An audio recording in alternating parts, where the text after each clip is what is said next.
И да благословит Аллах и приветствует своего пророка Мухаммада, алейхиссалату вассалям. И да будет доволен его сладышками, и да поможет Аллах всем верующим достигнуть благополучия в этом труднодении. Сегодняшняя тематика, она касается вопроса прояснения, что такое джихад. Самое распространенное выражение, самое популярное выражение, которое все любят использовать, но мало кто знает его смысл. Это, если взять с арабского языка, это слово состоит из 4 букв, и алиф, то есть первая буква арабского алфавита, в данном случае она не коренная. И основной корень является джухд. Джахада яшгуду джухда. Что означает джухд? Это установление напряжения. То есть человек напрягается, это оно и является джихадом. Да? Но когда появляется вот этот алиф в этом глаголе, он взаимность показывает. То есть, если русский язык, в русском языке самое такое близкое, но не точное перевод этого слова, это противостояние или взаимная борьба, взаимное противоборство. Это в языке. В религиозном смысле это шире. Человек обязан противостоять злу всегда и везде, насколько он может себе позволить. Но Аллах запретил ходить и учинять самосуды, ибо не было бы такого понятия, как хаким, как кады и другие представления, которые есть им основания и в Коране, и в Сунне пророка, алейхиссалату вассалям. Поэтому в каких случаях человек обязательно обязан противостоять активно и открыто, когда идет угроза его религии, когда идет угроза его имуществу, когда идет угроза его крови, когда идет угроза его чести, когда идет угроза его честь, кровь. Ну, там 5 целей, которые являются обязательными для защиты. Это религия, сейчас будем читать, религия, честь, кровь, душа и богатство. Вот эти 5. Они защищены Господом. Даже если кто-то нарушит эти 5 постулатов, 5 основ, Аллах сам приведет в порядок. И, например, нарушил кто-то одну из этих основ, рано или поздно он получит возмездие за эти деяния.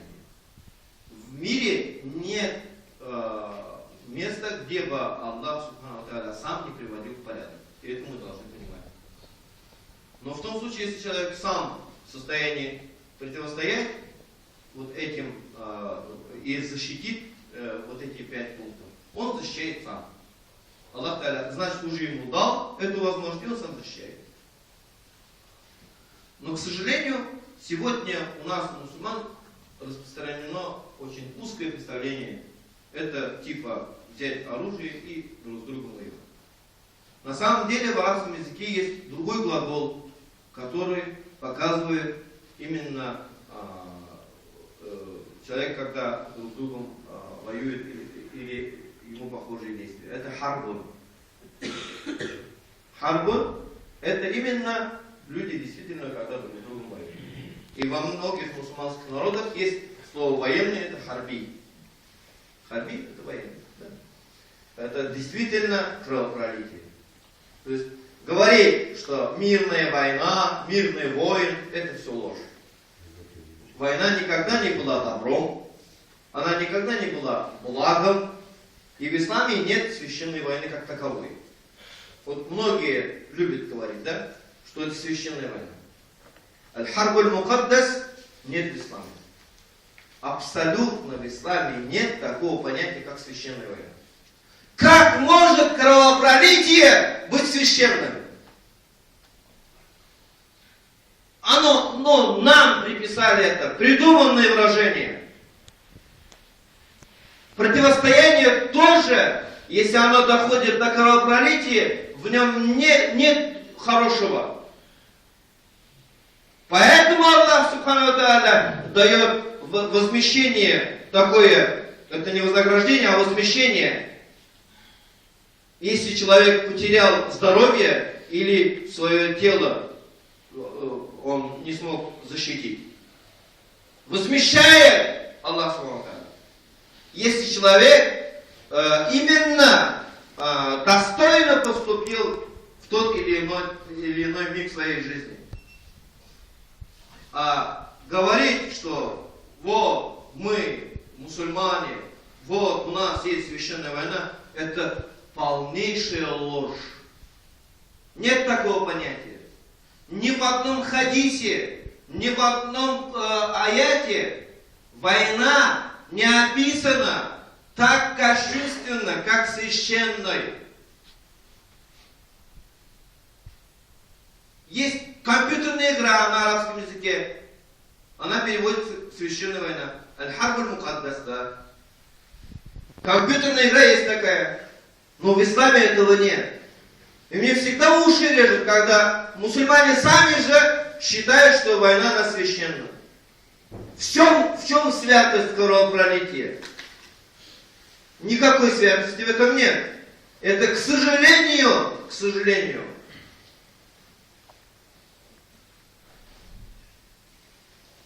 война это итоги ошибочных действий самих людей. И мы это должны понимать. И с джихадом ничего общего не имеет, кроме как в тех случаях, когда все пути именно удержания от несправедливых действий исчерпаны. Все пути удержания от несправедливых действий исчерпаны. Вот это мы должны понимать. И, к сожалению, когда смотришь именно на мнение людей, вернее, так скажу, раньше, когда я прочитывал хадисы, некоторые хадисы меня ошеломляли своим жесткостью информации, которая в них содержится. Многие, может быть, читали, но не запомнили. Если запомнили, то не так сильно запомнили.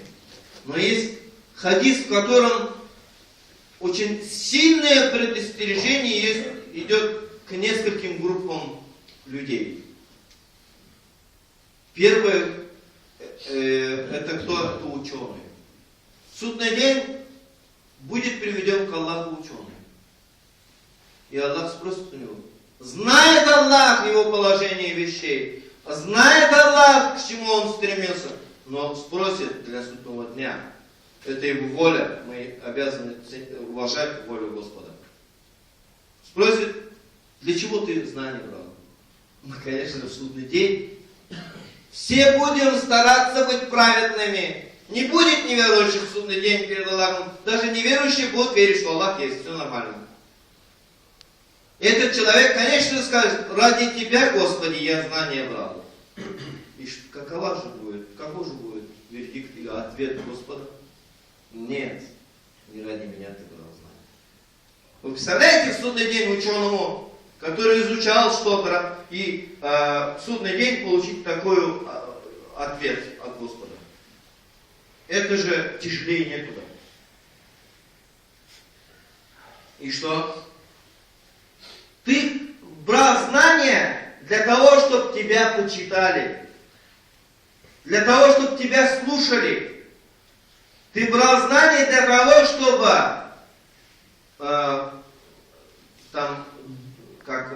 взоры людей на себя обернуть. То есть люди на тебя посмотрели и сказали, такой ученый, вау, вот для этого. Естественно, Аллах смотря его благодеяние не примет. Хотя быть ученым ради Аллаха великие награды сулит. Второй кто? Вроде ученый, ужас, да? Второй кто? Второй Куран хафиз. Тот, кто выучил Коран наизусть,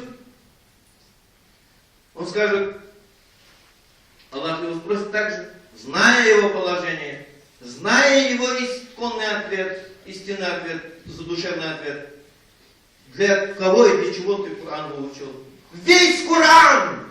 Более 6000 аятов из Корана, это считай. 114 сур. От самых длинных, огромных до самых коротких. Все выучил. Ради чего и ради кого ты выучил? Ради тебя, Господи, ответил этот человек. Каков же вердикт Господа? Его умозаключение этого человека важно или вердикт Господа важен? Естественно, то, что Господь скажет, важно. И скажет Господь, что не для меня ты выучил, а для того, чтобы люди за тобой бегали, спотыкались около тебя и уважали тебя и ждали того момента, когда ты прочитаешь несколько аятов из Корана. Вот для чего ты выучил Коран. Ему будет вердикт Господа. Вы знаете, это неприятно, мне кажется. Неужели мне только это ощущение неприятности от такого ответа? Даже если человек выучил Коран. Но есть такая угроза. Она над всеми, то есть никто не лишен этой угрозы, абсолютно. Третьего приведу. Кто вы думаете? Тот, кто воевал на пути Аллаха и погиб. Все думали, он уже в раю. Люди думали, что он уже в раю. В миру думали, что он в раю. Его плакаты рисовали, говорили шахид. Его целовали, когда несли в могилу. Его не мыли даже, думая, что он шахид. Все радовались за него, думая, что он герой, молодец. Нет. Господь, что ему скажет? Он его спросит также, спросит, для чего и для кого ты воевал?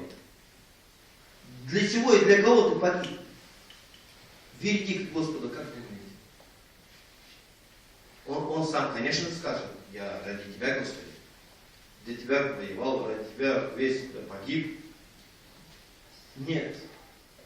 Ты воевал для того, чтобы тебя считали героем.